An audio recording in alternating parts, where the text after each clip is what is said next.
Welcome back to the channel, and today we are outdoors, and I'm lucky enough to say that this is my backyard.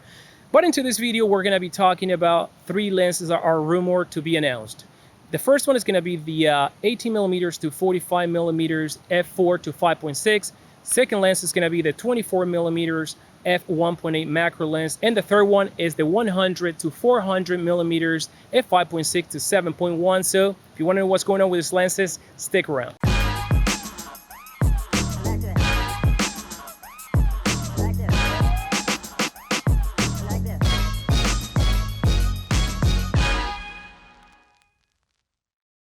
Welcome back to the channel, guys. Get started right here from Miami Beach, Florida, and let's talk about the first lens. By the way, the reason why the background is properly exposed is because I'm using this stream of light that is leaking through these trees where I'm at right now, so I'm kind of like able to properly expose myself while exposing the background.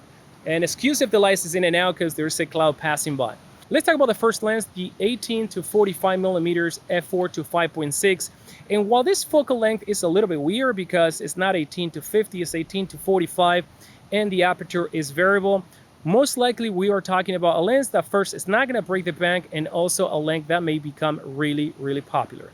Now, at 18mm to 45, we're talking about a lens that's going to give us a pretty wide field of view. And just for comparison, the lens that is filming me right now is a 20mm f1.8, and I'm actually at 2 feet away from the lens right now, so that may be probably something like this, you know, when it comes to field of view. But anyway, I think it's going to be great. You know, the variable aperture from 4 to 5.6 is not going to matter for a lot of people. Now, I imagine this lens being very popular at the 45 range. You're going to have a pretty natural field of view, which is, you know, what the human eye perceives at around 50mm. So if Canon is able to pull a compact lens, you know, and the price is right, let's say at around $500 to $600, I think this lens is going to be very popular. Next up on the list is going to be the 24mm f1.8 macro lens with image stabilization. And yet again, you know, Canon needed a prime lens that was this wide and also this fast. Now, because it is not an f1.4, chances are that this lens will not break the bank neither.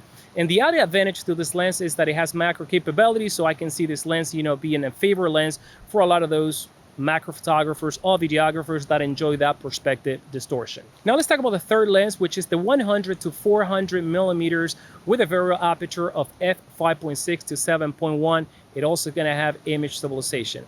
Now this lens is not going to be the most exciting lens for those that are looking, you know, fixed apertures, but it's going to be a great alternative if Sony manages to pull this lens off with a super compact footprint. Now, 5.6 to 7.1, when it comes to 400mm, you know, we're talking about a lens that most likely is going to be used during, you know, broad daylight, wildlife photography, nature, and so on. So I think that a lot of people are going to be happy with this lens, especially if this lens possesses some of the same image quality that some of the other, you know, much more expensive lenses have. Now let's talk about two lenses that have been announced, and one is the 100mm f2.8 macro lens with image stabilization.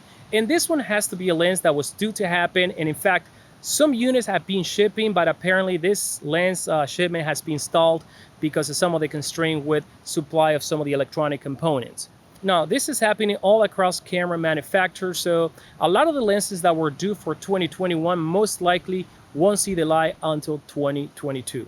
And last but not least, one of my favorite lenses that I was so excited to hear, it is the 14mm to 35 f4. Now I own the 15mm to 35 f2.8, which is an incredible lens, but knowing the fact that this one is a little bit wider and it's an f4, you know, most likely we are talking about a lens that's going to be way much more affordable. Now, if you're looking for a lens between the 15 to 35, 14 to 35, 16 to 35, this one may be a great alternative, especially if you're not getting this lens for background separation or bokeh effect, because to be honest with you, this wide, chances are that you're going to have to be so close to your subject to be able to tell that background separation. So if Canon manages to pull this lens and it is a little bit smaller than the 15 to 35, I think that we are going to have a lens that again is going to be very popular, especially if the prices rise. So guys, a lot of these lenses were due already, and some of them they were due sometime before the end of the year.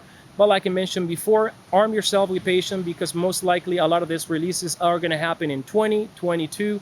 And let me know which one are you most excited about. Drop your comments down below, and until then, I will see you in the next video.